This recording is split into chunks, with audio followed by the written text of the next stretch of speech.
Kuliah selama 4 tahun dan langsung bekerja setelah lulus. Total 8 tahun sudah aku menjadi perantauan di sebuah kota besar. Tanyakan saja kepadaku di mana letak kafe, mall, maupun pusat perbelanjaan yang ingin kau kunjungi. Maka, aku akan memberitahukannya kepadamu lengkap dengan cara menuju ke sana. Namun bukan tempat-tempat tersebut yang ingin kuceritakan, melainkan sebuah tempat yang tidak pernah kuduga sebelumnya. Sekitar 3 jam perjalanan dengan mobil dari pusat kota, ditambah sekitar 1 jam lebih berjalan kaki. Aku mengunjunginya untuk pertama kali tanpa disengaja dan memutuskan untuk menetap selamanya. Saat itu aku baru saja diputuskan oleh kekasihku, seorang gadis materi tapi cantik yang selama ini kugandeng kemana-mana dan kumanjakan dengan macam hadiah yang dia inginkan. Dan tentu saja dirinya lah yang menjadi pendorong aku tahu tempat-tempat untuk menghamburkan uang sebagaimana yang kusebutkan di awal tadi.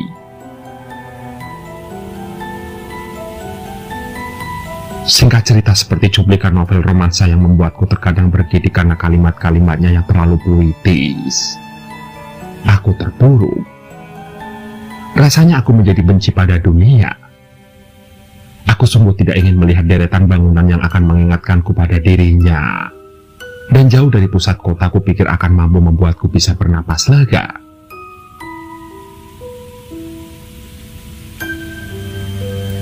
Mobil yang telah kuisi penuh bahan bakarnya kupacu menuju arah barat. Kenapa arah barat? Lagi-lagi karena alasan puitis ala novel romansa sebagaimana yang pernah kubaca secara acak. Aku membayangkan suasana di mana sosok yang tengah patah hati. Dia berjalan tepat tujuan di mana matahari tenggelam dan warna langit jingga menjadi latarnya. Akan tetapi waktu itu hari masih sangat terik. Masih beberapa jam lagi bagi senja untuk hadir. Jadi terus saja kupacu kendaraanku dengan isi kepala dan jiwa yang setengah-setengah.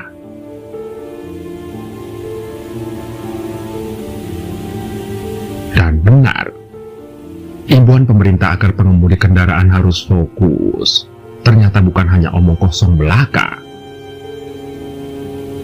Aku memang tidak minum alkohol dan tidak mengkonsumsi obat-obatan. Akan tetapi aku hampir sama tidak sadarnya dengan mereka yang melakukannya.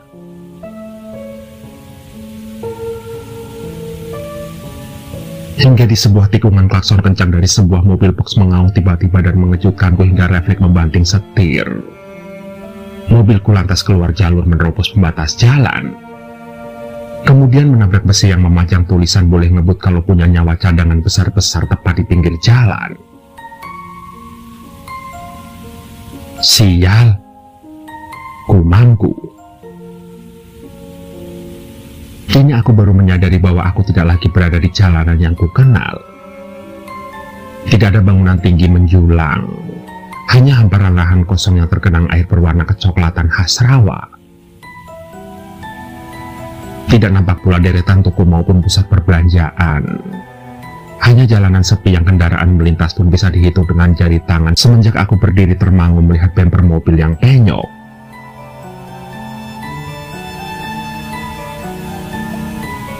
Mesin mobilku matikan karena tadi sempat ada asap yang kulihat keluar dari kap depan.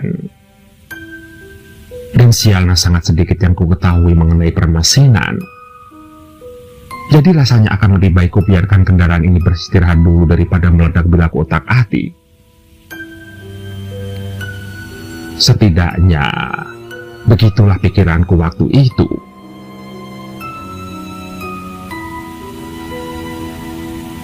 Kesal dengan sinar matahari yang masih membuat geram meskipun kini tidak lagi tepat di atas kepalaku, melainkan sudah agak condong ke batas langit. Ditambah lagi kesadaran bahwa lebih baik bila aku ikhtiar untuk menemukan bengkel, atau setidaknya mereka yang paham soal mesin mobil, daripada terus berdiam diri di pinggir jalan yang pasti nanti akan semakin gelap. Lantas, kuputuskan untuk beranjak, dan masih tetap menuju ke arah barat.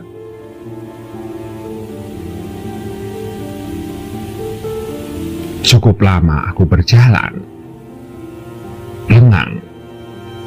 hanya ada jalan raya di sisi kanan dan rawa yang ditumbuhi tanaman-tanaman khasnya di sisi kiri. Itu mengingatkanku pada kampung halaman di mana nenekku tersayang dulu tinggal. Hingga lama kemudian di saat matahari mulai redup dan langit biru mulai mendapat coretan warna hitam dan jingga, pemandangan rawa mulai berubah. Dan makin ke barat sentuhan tangan manusia pun semakin terasa. Dan yang paling mencolok adalah rumah panggung yang berjejer dengan jarak tertentu. Dan itu menandakan bahwa aku telah tiba di sebuah pemukiman. Lagi-lagi dengan pemandangan yang hampir sama.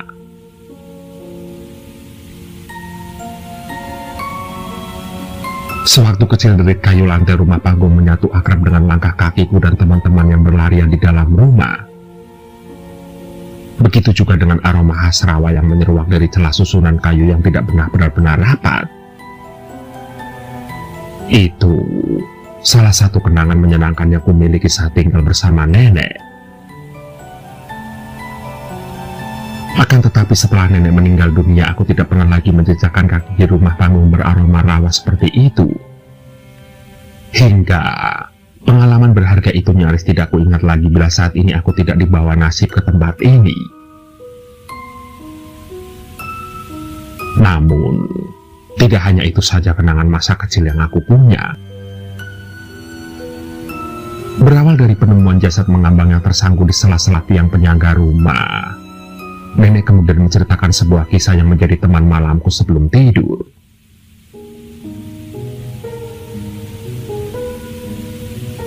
Mayatnya tidak rusak dan tidak bau, padahal sudah seminggu dia tenggelam.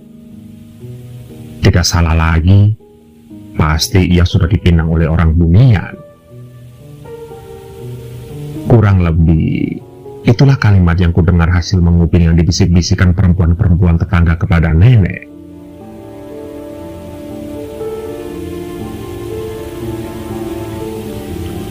Sudah berkali-kali ku ingatkan dia agar tidak keluar rumah saat senja tiba. Bagaimana dia bisa lupa begitu saja? Ujar nenek menimpali perkataan perempuan-perempuan itu dengan sebuah kalimat penyesalan.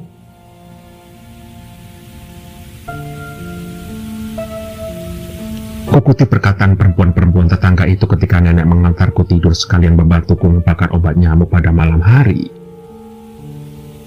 Rasa penasaranku tersulut. Aku ingin tahu apa yang terjadi dan kenapa perempuan-perempuan itu mengangguk-anggukan kepala dengan sorot mata yang menyiratkan rasa takut dan was-was. Namun, tidak membahas apapun lagi setelah itu.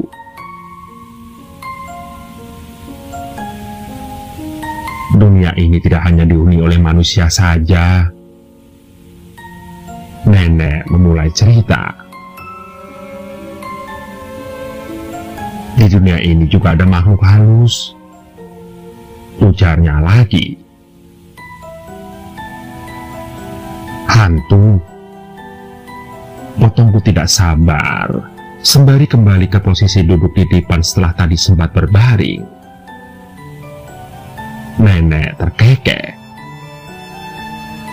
Tentu saja bukan.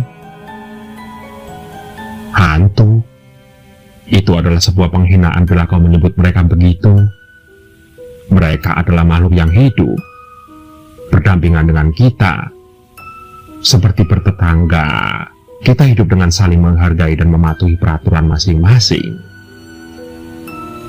Orang bunian juga menempati bagian dari rawa ini. Hanya saja kita tidak bisa melihatnya. Mereka adalah makhluk lain yang tidak memiliki bentuk fisik. Jelas nenek panjang lebar. Mereka ada di sini. Tanyaku sambil bergidik dan sontak melirik ke celah daun jendela yang ada di dekatku. Jadi saat ini mereka ada di luar sana. Apa mereka juga ada di dalam rumah? Tanyaku pada nenek. Lalu nenek duduk di pinggir depan sehingga aku harus menggeser tubuh merapat ke dinding. Kamu ini anak laki-laki tapi penakut. Ujar nenek sambil memukul pelan sarung yang menutupi sebagian tubuhku. Jangan takut, ada tabir yang jelas di antara dunia kita dan dunia mereka. Kalau tidak, setiap malam kau pasti sudah melihat tempat tinggal orang-orang bunian yang katanya megah-megah dan terbuat dari emas, serta penduduknya yang tampan-tampan dan cantik-cantik itu. Dan lagi pula, orang-orang bunian itu tidak muncul begitu saja. Karena setiap kali tabir akan terbuka, maka sebelumnya akan ada seekor buaya putih yang diutus. Kita akan melihat buaya itu berkeliling di daerah sekitar tempat tinggal kita.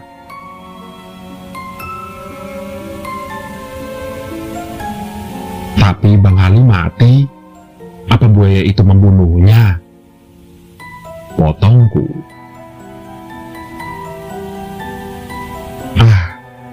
Kamu terlalu tidak sabar, Dani, ujar nenek sembari mengusap kepalaku dan memintaku berbaring.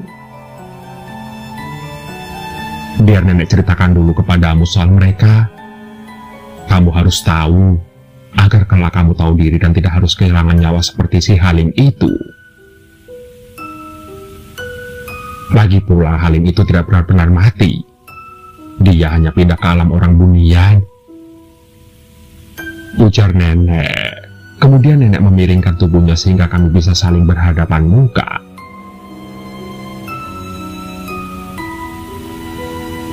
Saat manusia ingin tinggal di alam bunian, ia harus meninggalkan tubuhnya. Hanya jiwanya yang diterima masuk ke alam bunian, sedangkan tubuhnya harus tetap tinggal di alam manusia. Kita melihatnya sebagai orang yang telah meninggal. Tapi ada satu perbedaan yang jelas dengan mereka yang benar-benar meninggal dunia karena memang telah habis umurnya. Tubuh yang ditinggalkan oleh manusia yang pindah alam itu tidak akan membusuk, akan tetap awet hingga masa umur sesungguhnya manusia tersebut habis. Jelas nenek. Jadi, apa sebenarnya Bang Halim tidak apa-apa? Tanyaku. Nenek menarik napas panjang. Mana mungkin tidak apa-apa. Tetap saja kita manusia tidak ditakdirkan untuk hidup di alam bunian, ujar nenek.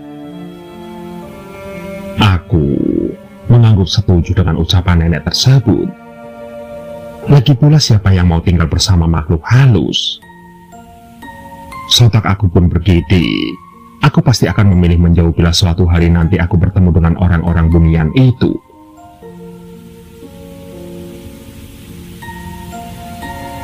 Kamu tidak bisa menyalahkan orang-orang bunian, karena sesungguhnya Halimlah yang serakah. Ia pasti sudah terpikat kecantikan dan kemewahan yang dimiliki oleh orang-orang bunian, sehingga ia tega meninggalkan istri dan anaknya. Dan yang jelas setiap senja tiba di mana siang bertukar tempat dengan malam, tetaplah berada di dalam rumah. Terlebih lagi bila kamu melihat buaya putih di dekatmu, ujar nenek sembari terbatuk beberapa kali. Kurasa bengeknya pasti datang karena beberapa hari ini musim hujan dan rumah panggung kami terasa lebih lembab dari hari-hari lainnya.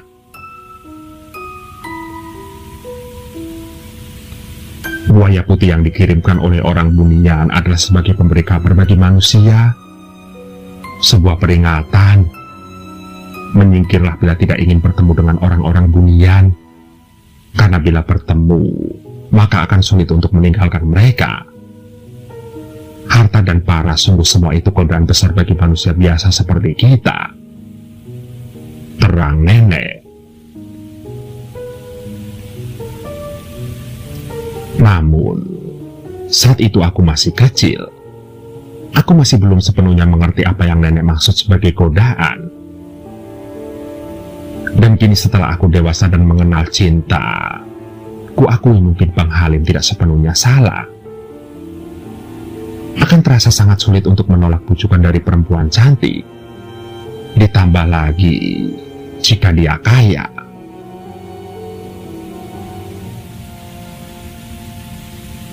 Kembali ke saat aku memulai cerita ini, dimana dengan latar matahari yang sudah separuh tenggelam di atas langit, aku Aku kemudian berdiri di depan salah satu rumah panggung.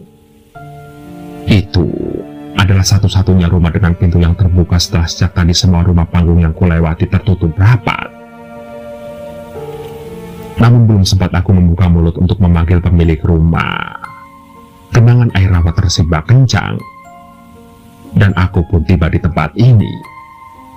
Tempat yang ingin kupisahkan kepada kalian semua.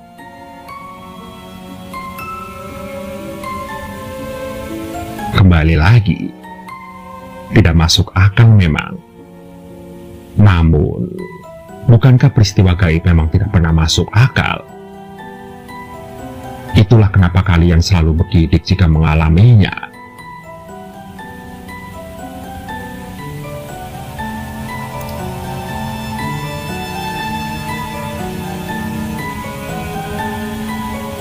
Pengalaman ini saya alami pada tahun 2005. Waktu itu saya bekerja di sebuah perusahaan asing yang bergerak di bidang furniture jati dan berkantor di Semarang, Jawa Tengah. Dan pekerjaan saya menuntut saya untuk sering traveling ke kota-kota sekitar Jawa Tengah dan Jawa Timur. Biasanya saya menggunakan bis untuk menuju ke tempat yang akan saya kunjungi. Namun entah kenapa suatu hari saya ingin mencoba menggunakan sepeda motor.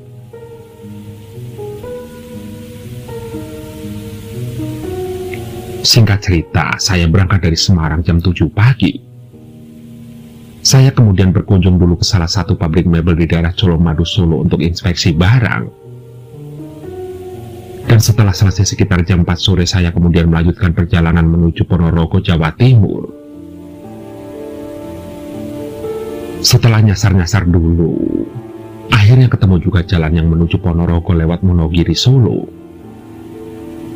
Jalan ini baru pertama kali saya lalui karena kalau naik bis biasanya lewat Ngawi, Madiun, kemudian Ponorogo. Pertama-tama jalannya normal seperti biasanya. Namun setelah melewati wilayah Ponogiri, jalannya berkelok-kelok dan naik turun. Yang sontak membuat badanku terasa pegal-pegal. Coba kalian bayangkan orang dengan tinggi badan 175 cm naik motor bebek menempuh perjalanan ratusan kilo dengan medan kelak-kelok. Tentu sangat menyiksa.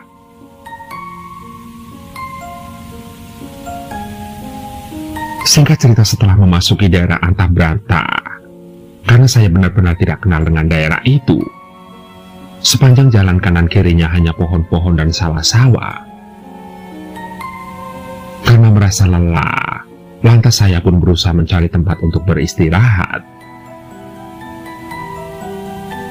Hingga ketika melewati jalanan menurun berkelok yang rindang karena pohon-pohon besar di sekelilingnya, nampak di seberang jalan ada lapak orang jualan yang sudah tidak terpakai, berbentuk seperti meja, tapi sudah usang. Pucuk dicinta ulam tiba, kayaknya cocok nih buat istirahat, ujarku waktu itu. Saya pun kemudian berhenti di sana, melepas sepatu, sejenak duduk-duduk sembari minum air mineral. Dan karena saking capeknya saya pun tidak sempat menikmati sebatang rokok. Saya kemudian memutuskan untuk rebahan melepas lelah sejenak. Dan baru sekitar 10 menit kelopak mata terasa berat, hampir mau tertidur. Namun, tiba-tiba terdengar suara anak-anak kecil tertawa cekikikan di samping saya. Sontak, saya pun terbangun. Lantas saya menengok ke kanan dan ke kiri berusaha mencari asal suara tersebut. Namun, tidak ada apa-apa di sana.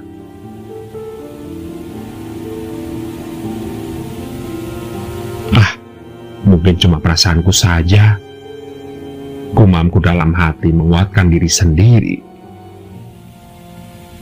Saya pun kemudian memutuskan untuk rebahan lagi, namun kali ini ganti posisi menyamping. Dan kembali, sekitar 5 menit saya berbaring, saya merasa seperti ada yang meniup tengkuk saya.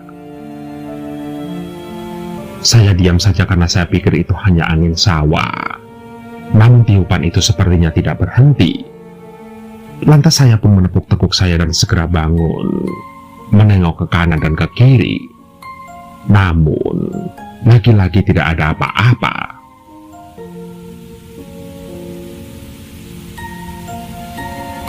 Ternyata di seberang jalan ada seorang bapak-bapak naik motor bebek seperti memberi kode ke saya sambil matanya seperti melihat sesuatu dan kaget. Lantas saya pun berusaha mengartikan kode tersebut sembari tengok-tengok.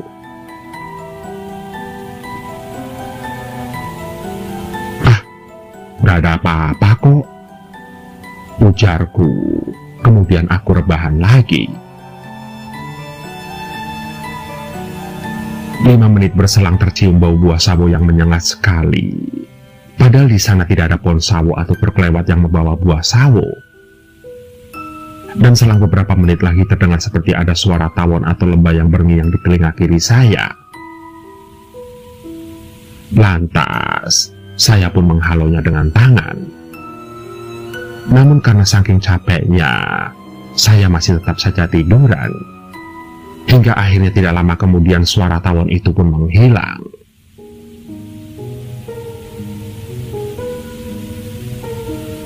Beberapa menit kemudian kembali jempol kaki kiri saya terasa dingin.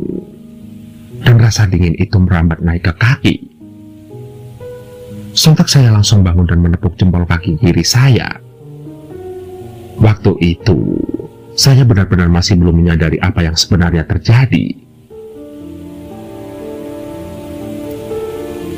Jam menunjukkan pukul 6 sore. Terdengar suara azan maghrib samar-samar. Segera saya pakai sepatu yang tidak bertali. Dan ketika sedang membungkuk memakai sepatu, terlintas di depan saya sekelebat bayangan putih. Lantas, saya berdiri sambil memegang kunci kontak motor mencari apakah yang barusan lewat. Kembali saya tengok-tengok ke kanan dan ke kiri. Namun tidak ada apa-apa di sana. Hanya ada pohon-pohon besar dan hari mulai gelap. Hingga tiba-tiba tengkuk seperti ada yang meniup dan badan terasa merinding. Tanpa pikir panjang saya langsung lari ke motor. Lantas, saya langsung menyalakan motor dan ngibrit sejadi-jadinya.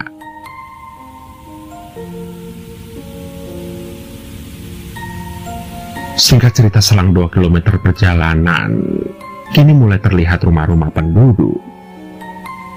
Saya kemudian menepi dan berhenti untuk menenangkan diri sambil beli air minum. Dan sembari ngos-ngosan saya meminum air mineral itu. Samar-samar, terlihat orang berjalan ke arah toko di dekat saya. Dan setelah dekat ternyata orang itu adalah bapak-bapak yang tadi membunyikan klakson memberi tanda. Saya pun lantas berusaha mendekat bermaksud menanyakan apa yang tadi ia maksudkan. Namun belum sempat saya bertanya, bapak itu langsung berucap, "Nak, tadi kamu saya klakson berkali-kali kok nggak paham? Maksud saya, kamu jangan tiduran di sana. Tadi saya lihat banyak anak-anak kecil gundul. Ada juga kuntilanak yang hitam-hitam besar mengerubuti kamu. Syukurlah kamu selamat, tidak terjadi apa-apa," ujar bapak tersebut. "Ayo, mampir dan istirahat di rumah saya," ujarnya lagi. Mendengar ucapan bapak itu saya tambah merinding saja. Saya pun lantas menolak dengan halus ajakan bapak-bapak tersebut. Saya kemudian melanjutkan perjalanan pelan-pelan sembari membaca doa sepanjang jalan. Dan alhamdulillah akhirnya sampai juga di Ponorogo sekitar jam 7:30 malam. Sampai sekarang saya tidak pernah tahu apa nama desa tersebut. Namun setiap kali melewati jalan itu saya selalu teringat dengan kejadian janggal tersebut.